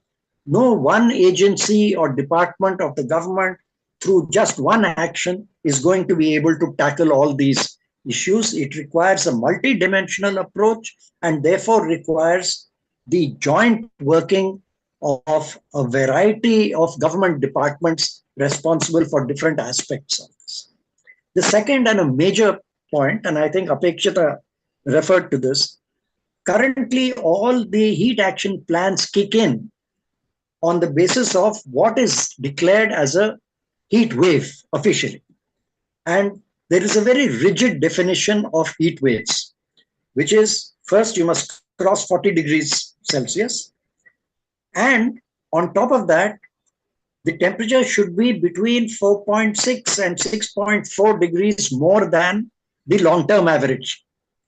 Either that or temperature should cross 45 Celsius, which is modified to 37 in coastal areas, the 40 that is, or to 30 degrees in the hill regions. The problem with this is effects of extreme heat start kicking in at 42, 43. The human body starts reacting badly and is unable to cope. So even if temperature is not 45, or if it's 40, but it is not 4.6 degrees higher than last year, but it is 2 degrees higher, the effect of heat wave has already started impacting on people's health. Plus, there is no taking into account of humidity. So humidity also ought to be built in. Now, our recommendation is that instead of using a pure temperature-based definition, we should use what is called a heat index. A heat index is used by many countries, many circumstances around, which is a combined index, which combines what is temperature and what is temperature and humidity, and gives you an equivalent. It's a kind of a XY graph which combines these. You read off for this temperature, this humidity, what is the impact of that, how much. So if you use heat index rather than temperature as a kickoff, in many cases, you're likely to declare a heat wave at just 40 or 41 degrees Celsius, provided humidity is high, like it was in the city of Chennai. And then you can kick in graded responses. When temperatures are nearing 38, 39, but with high humidity, or just touch 40 with medium humidity, you can start a set of measures. When it reaches the hard level of heat action plan or of heat waves, you can kick in with more serious measures, make things compulsory, etc. And when it has crossed 45 and really is threatening to breach all things, you can kick in with emergency measures. So a graded action plan linked with a heat index seems to be the best solution. Of course, localized actions would be very useful, but I think given capacity limitations of local bodies, local self-government, maybe that's a little over-ambitious at this stage. We can go with a slightly better response method, maybe at the district level or the city level, using heat index and a graded response. The third major area of weakness in heat action plans is most of the heat action plans mention vulnerable groups. They say elderly are vulnerable, infants are vulnerable, pregnant women are vulnerable, those doing outdoor work are vulnerable. Fine. Question is, if you identified these as vulnerable groups, what do you do about it? Specific to these groups. You've just mentioned these vulnerable groups and you've left it like that. Question is, there should be a more detailed identification of vulnerable groups. For example, none of the heat action plans today mentions gig workers. And we've had big problems in cities with delivery workers who deliver food from restaurants to people's homes, Swiggy, Zomato, with the delivery agents fainting because they are told to make at least 10 deliveries in a day. They are out under the sun on their motorcycles and they have had problems. There is no control, there is no regulation, there is no help. When people have approached these delivery companies, they've said, yes, we are aware, we are taking action, but we have not seen anything happen so far. So there are many unidentified or properly identified vulnerable groups, including domestic maids who go from house to house in areas, out in the open again, who are not included. And that gives you, if you identify vulnerable groups properly, it gives you a route map for action. Then you know you have to target gig workers. Then you can approach the gig companies, work for regulation and bring about. Same with construction workers. Same with domestic maids. You can talk to the resident welfare associations and tell them to stagger the working hours, etc. You also need to do some mapping of these. Anumita showed you the map of Kolkata. If you know areas where vulnerable sections are clustered, then you could do targeted outreach programs in those areas, do more awareness, try and identify likely victims and address them in their homes before they reach a level before they need hospitalization. I will only say that I think a lot of us, voluntary organizations, civil society groups, have very recent memories of the COVID pandemic. And all of us worked in communities, in local areas, doing precisely this, acting as outreach agents for health centers, identifying vulnerable groups, identifying potential victims, taking action there, and taking response to the households rather than waiting for households to reach the health centers. So there should be a proper identification of vulnerable groups, proper geographical location and mapping of clusters, and there should be a matrix of vulnerabilities versus protection measures. What do you do if this happens to this group? How do you target this group and what are the protective measures you use there? For example, for construction workers, we have said shift them indoors or give them a break between 12 and 4, provided shaded areas, provide them shaded areas with good, clean, cool drinking water, etc. And lastly, there is no outreach mechanism in these heat action plans. You've got health centers, you've got people in their homes or at their work sites, and there is no mechanism to connect the two. And this is a big gap. 3 more limitations I'll speak of briefly.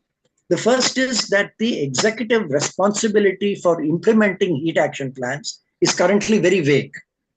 Nominally, the State Disaster Management Agency is supposed to be in charge. Now, at the union level, at the federal level, the National Disaster Management Agency has got good powers. It comes directly under the Home Ministry, and the Home Ministry is a very powerful department of the government, and therefore is able to mobilize all the other ministries to assist. This is not true of the State Disaster Management Agency, which is a small department in one corner of the state government, not necessarily a major actor.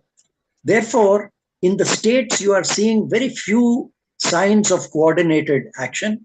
And some lessons for this, again, could be learned from the COVID period, when many states had set up COVID war rooms, where different department heads all sat together in one room, which is like a control room, and took response out to the city. And some such thing could be done when extreme heat and heat waves are declared.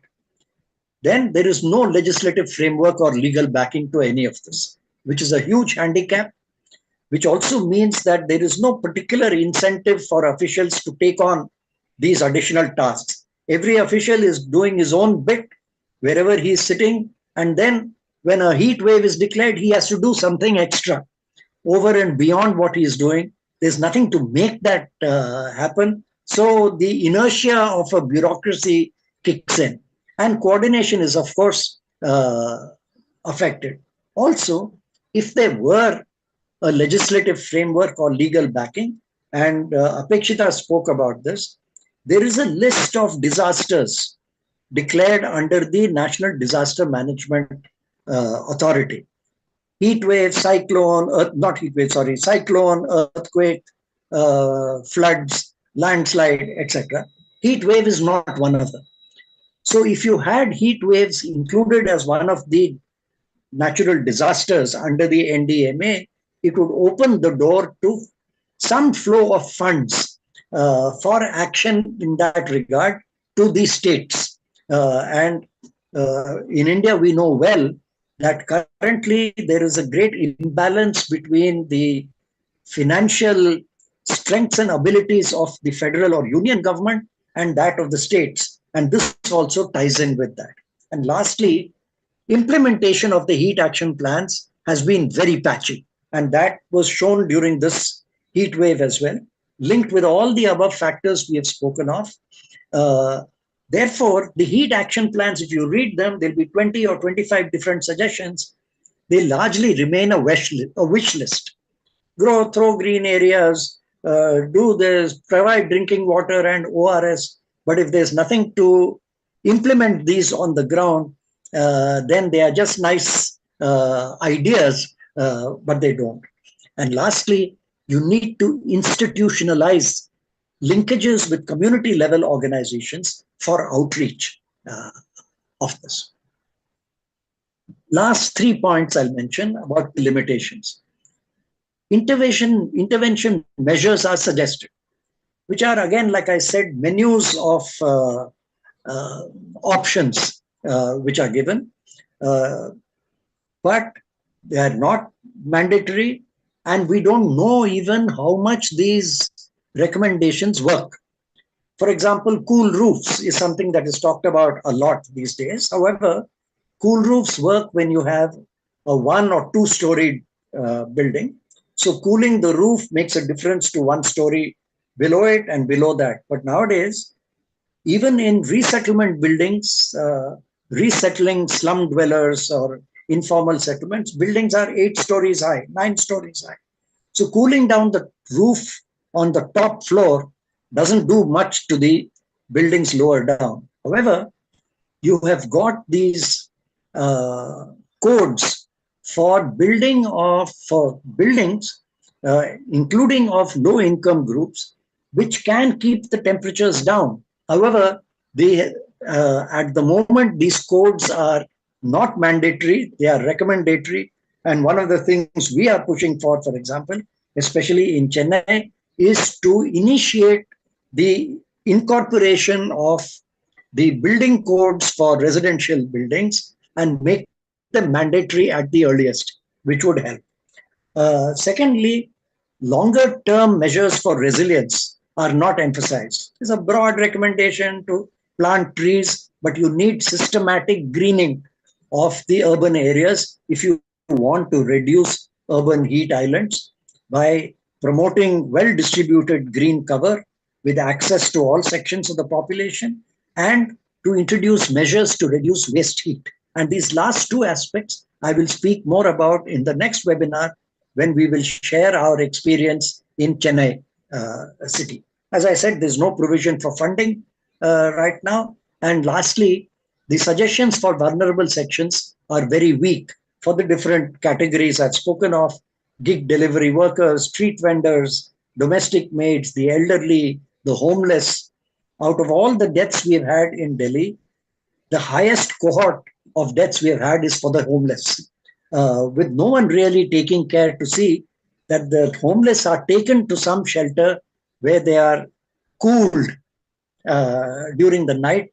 It has not happened, and we've had a large number of deaths among the homeless, which is extremely painful to note. So I believe that the weaknesses and gaps we have identified provide entry points for NGOs and for civil society organizations to take actions as well as for advocacy. First, I think each NGO or CSO, and we had a discussion just a couple of days ago with a group of about 10 or 12 civil society organizations working in cities on heat issues, and we've decided to coordinate to do some of these. The first is to conduct a detailed study of the respective heat action plans in whichever states we work, identify the gaps and weaknesses, and take steps to try and fill in these gaps, working with the concerned authorities, the state disaster management agency or other departments of the government. From there, to identify feasible points of direct intervention, the places where we can intervene, like working in communities, or working to strengthen health systems, or working to strengthen interaction with the labor department on construction sector, etc. The third is to build coalitions of stakeholders. This is suggested by Apekshita as well. To build coalitions of stakeholders, there are unions or associations for gig workers, for informal sector workers, for street vendors, to work with those and draw up and prepare plans well in advance for the extreme heat season, if not this year, for next year. And we should start this maybe even towards the end of this year rather than waiting till very late next year. Then to work with government agencies to strengthen the NDMA guidelines and the heat action plans. It is learned that the National Disaster Management Agency is in the process of revising its national level guidelines, and they hope to be out with this revised guidelines. There are several NGOs working with the NDMA to strengthen that, and if we can work together to add strength to this advocacy effort, that will help and will filter down to the heat action plans in different states. Then we need to work towards interventions. There are some things we can do directly as NGOs and CSOs at the community level, provide local solutions. As I said, we'll share some of these with you at our next webinar from our experience in Chennai. And we can set up monitoring and preparedness system to provide local relief measures in cases of extreme heat. Then, of course, we can engage in policy advocacies to strengthen the heat action plans and other measures in urban areas to change both the patterns of urbanization and to reduce urban heat island. And we can work with local health centers, building on the experience many of us have had during the COVID pandemic to strengthen preparedness and response measures. And lastly, there are, I think, other broader linkages this opens up. India, along with other countries, is expected to submit upgraded NDCs to the COP by mid-2025 to raise the level of ambition as all nations are expected to. And under those circumstances, when the government is likely to be looking for areas where they could step up emission reductions from urban areas could be included as no risk, no cost options. Energy efficiency in ACs and other appliances, greening, low-cost buildings, energy efficient buildings, etc., which have co-benefits in many other sectors. And lastly, India may also be expected to prepare for the COPs and for discussion in the COPs, national adaptation plans. And urban adaptation or adaptation in urban areas could play a major role in this, particularly with regard to heat. Thank you very much. I'll stop.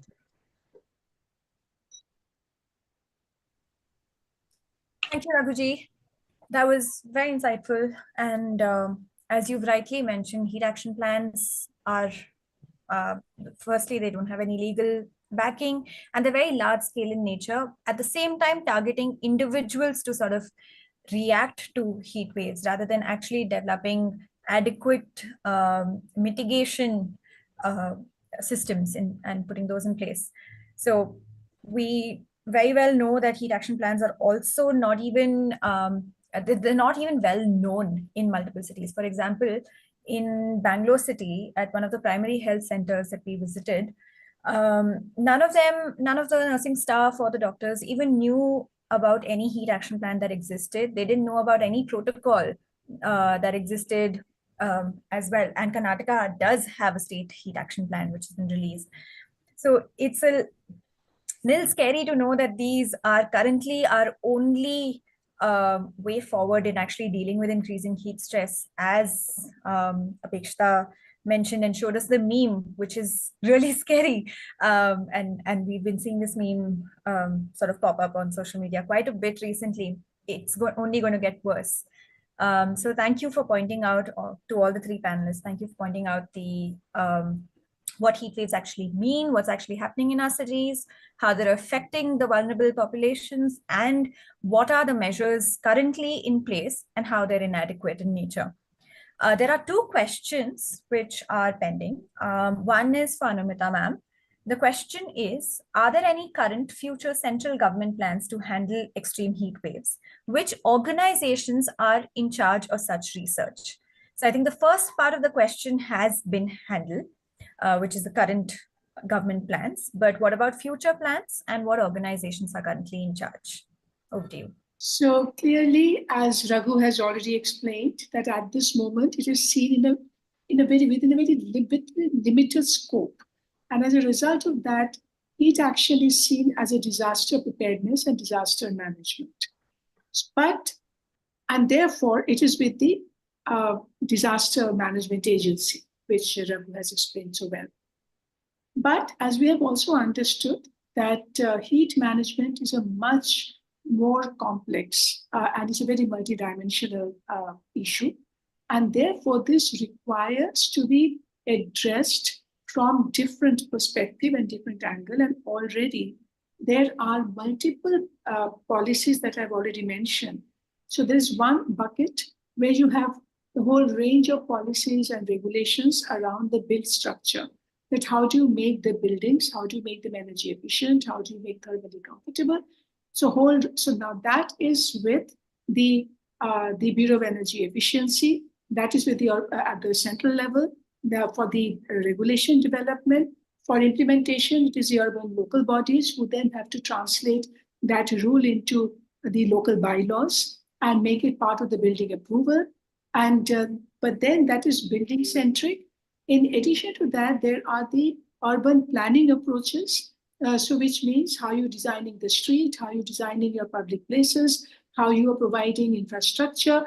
Now, these are all therefore dealt with by different agencies. So which essentially means that the responsibility and the solutions are so distributed. And there's so many departments involved that it is more important, therefore, to focus on that what will be that integrated framing of policy that will align their action. So all of them might be doing things in fragments, but we have to align it, see the convergence happening. And based on that, you have to develop your action plan. So heat action plan is not what about what Raghu just explained. It should not be so limited in scope. So the mainstreaming of it and to then mainstream the indicators of what makes the heat action plan and how different departments need to align, get involved, and then develop their budget line and ensure the fund flows. That will be the critical intervention. Yes, absolutely. I think there needs to be a systemic approach towards actually coming up with a heat action plan that is implementable, because we were working at the ward level in Bangalore City, and the fire department has to deal with increased number of fires due to increasing heat. But there is no alignment with the primary health center that has to deal with increasing heat stress and heat stroke cases. There is no alignment with other responses to concurrent disasters as well, because heat is not the only disaster that's going to happen due to climate change. There'll also be flooding. There's also going to be a water crisis, which Bangalore City faced. And we can see this happening across the country. So I completely agree with you. There has to be sort of this alignment between different agencies, a framework for collaboration, which needs to come up. All right, thank you. Apekshita, you have a question. They've asked whether, have you also gotten data on the effects on children and different age groups and social classes through your work? Unfortunately, no, we have not collected data on specifically the impact of heat on children. This is something that we were trying to do, especially with construction workers, because in a lot of cases, in absence of creche facilities, children often accompany their parents on construction work sites. So we are trying to understand the impact of heat on children, but at the moment, we don't have data on that. Okay.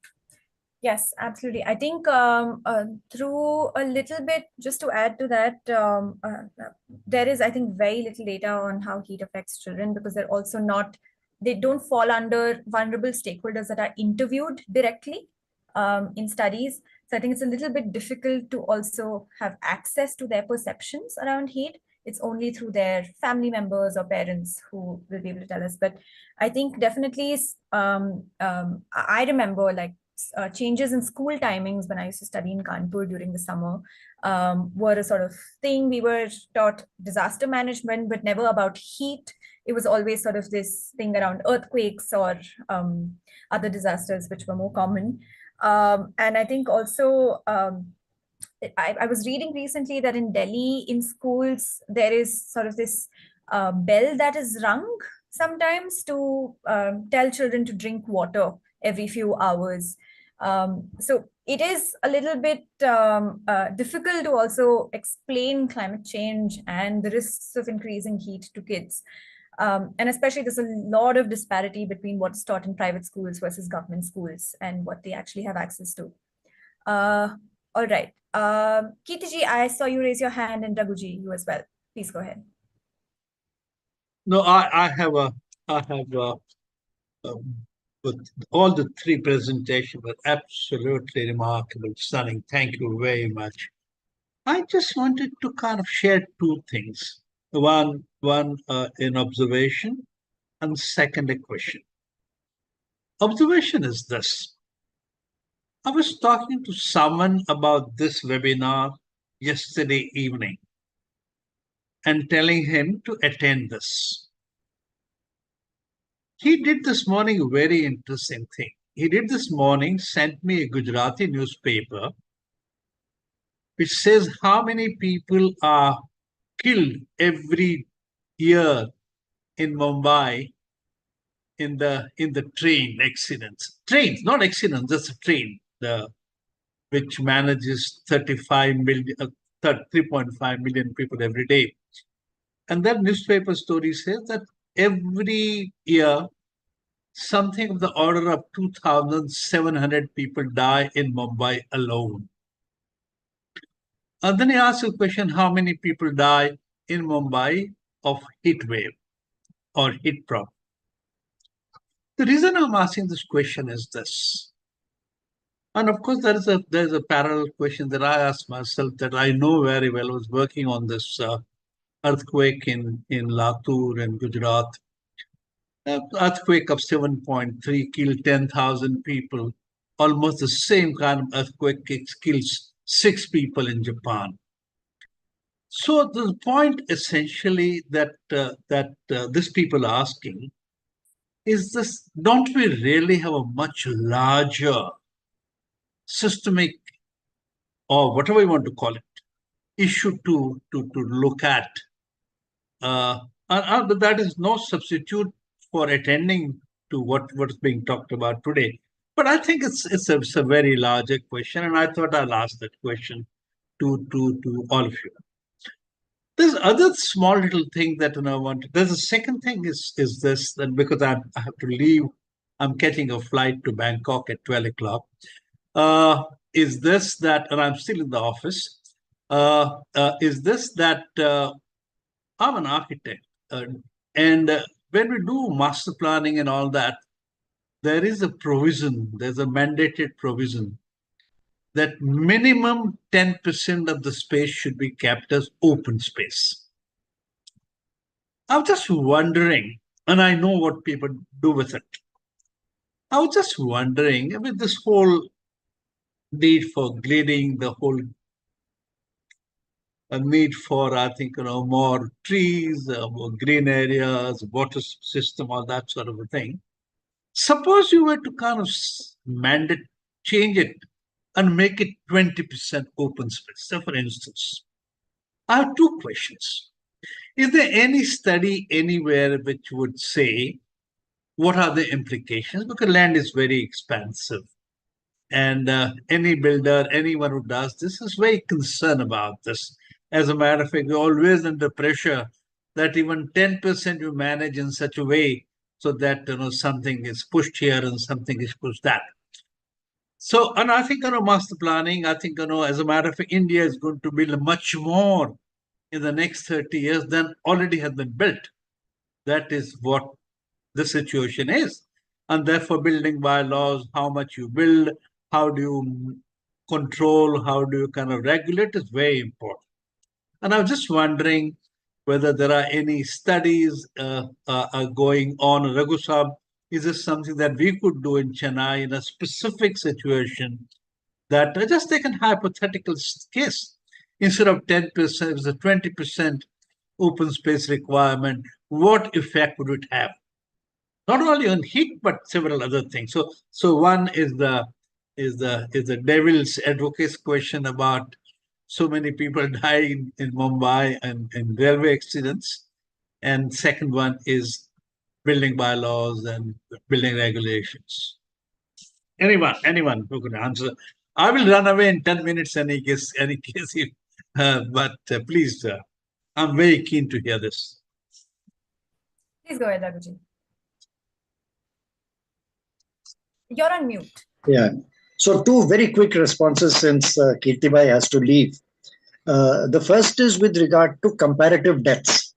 Of course, I mean, this argument, the devil's advocate argument, you'll always hear. Why are you worried about this when so many people die of TB? Or why are you worried about this when so many people die of smoking? Left to me, I'll reduce deaths in every sphere. So let's tackle what we can tackle. And if we think back to the heat action plans, the first stated objective of the heat action plan is to reduce mortality due to heat. That is the first stated objective, to reduce mortality. The same objective was taken up in cyclones, for example, through early warning and through construction of cyclone shelters. And in the state of West Bengal and Odisha, the mortality due to cyclones has dropped like a ton of bricks. We used to have 800 deaths, 900 deaths in these two states. It has come down to deaths in single digits because of early warning, evacuating people and having good shelters with food, etc. By these measures, you've managed to reduce fatalities. So I think taking steps to reduce fatalities due to heat is also possible, and it would be a major help. But along with that, it would also help to reduce morbidity, because the same system which reduces death will also help people from falling ill, to recover from illness, to not get serious ailments, but to think. So I think it's worth an objective. In each area, we should try and target thing. I personally work on road accidents, for example, and the amount of deaths you have in road accidents is criminal. So I'll be doing work on that also, as well as on this. That's one. Second part was very interesting part that Kirtibai raised, which is on open air, open spaces inside buildings. Building laws vary by size, square yards, which you would know. The smaller the building gets, the less the open space is mandated. Because the idea is a smaller chap cannot have open space, he's already got so small. But is there a possibility at least of cross ventilation in those places? I'll just give you an example, and Kirtibai would be interested. One of the areas in Chennai where we are working with, there are multi-storied resettlement blocks where former slum dwellers have been shifted. These are 8-story buildings, and they are built with one row of 8-storied buildings, flats. Opposite them, another row of 8-storied building flats with a corridor running in between. So each flat only opens out to this corridor, not to an open space. And at the back, they open out to, they have a window which opens out into the back. But there is no cross ventilation. So we are in fact working with them to see whether there is a potential to have some cross ventilation built in through retrofit measures, because that I think is the important issue here. Is there airflow? Is there cross ventilation possible, both for health as well as for heat as well as for other measures? So that's just one thing, since he was interested in knowing what's happening in Chennai on this. This is one example we have come across.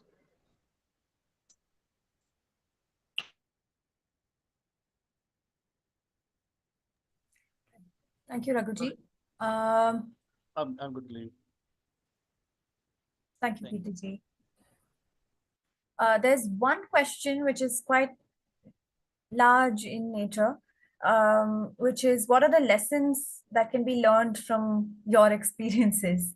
I think the idea has sort of been covered throughout all of the presentations, but if there are any last points that anybody would like to bring up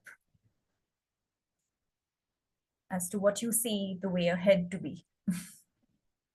I think one thing that I would love to say that's been the underpinning argument throughout my work, at least. And Apekshita, louder, please. Why? I'm sorry, I don't know why my audio has been misbehaving today. I said that one thing that I would like to bring up, which has been the underpinning factor for the work of several organizations, is to sort of switch the lens with which we view heat waves. So instead of looking at it from a bottom-up perspective where we're trying to impose ideas and trying to impose policies on a vast majority of people who are impacted by heat, we need to try and bring them into the conversation. So we need to try and understand what kind of early warning systems will actually work for people. Perhaps when we asked construction workers and gig workers how do they consume their news, most of them did not say that they watch television news. So perhaps announcing heat waves on television is not the idea. Perhaps we need to think of SMS delivery for early warning systems. Perhaps we need to think of newer and more interesting ways in which we incorporate the voices of those who are most impacted and try to design solutions which have come from people who have been dealing with heat for millennia, for generations. We've always been a hot country. There are methods and practices that people have incorporated, such as holding a damp towel on their heads, drying wet bed sheets in their homes to deal with heat. Some of these measures need to be institutionalized, need to be funded, so that we're not again initiating rules and initiating policies that fall on deaf ears, that don't really result in any kind of implementation. So thinking of heat bottom up is what has been the biggest lesson for me during my work.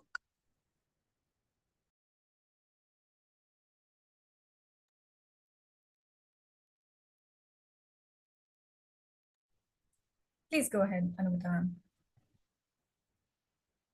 I see you have unmuted.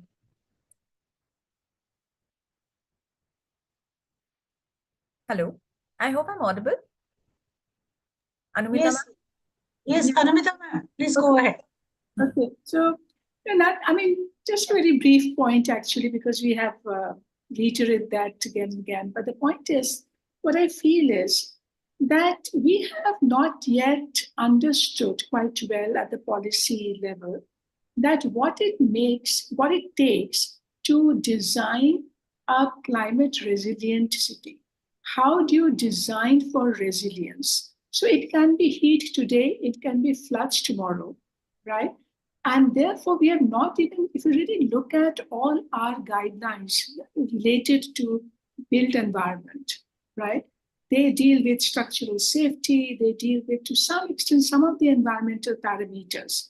But that is more from the perspective of mitigation. So if you have water crisis in Chennai, do water harvesting to mitigate the problem.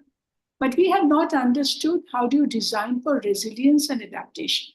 I think a lot more science will now have to come for that kind of policy making, and the basic rules of the game will have to change when we are doing infrastructure development.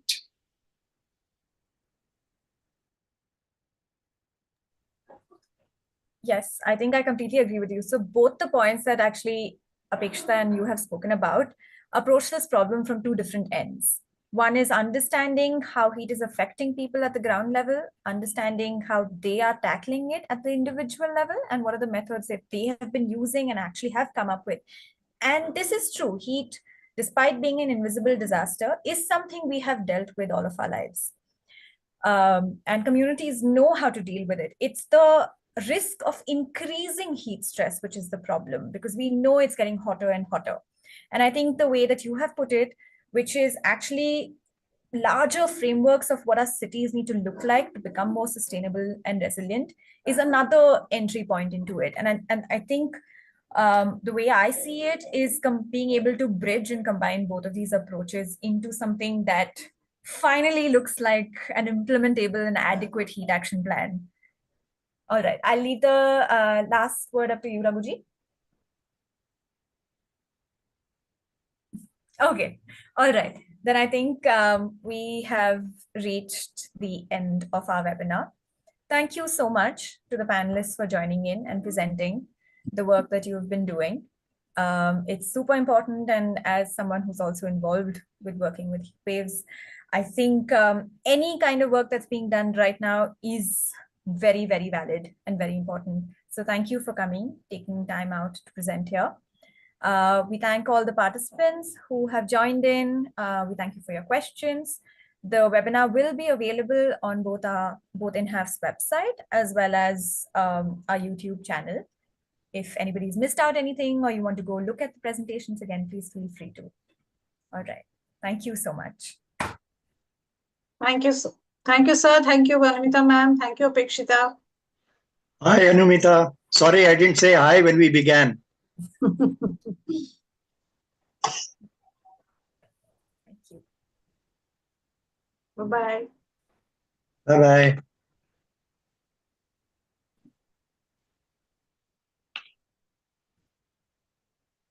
Chitrakshi, do you want to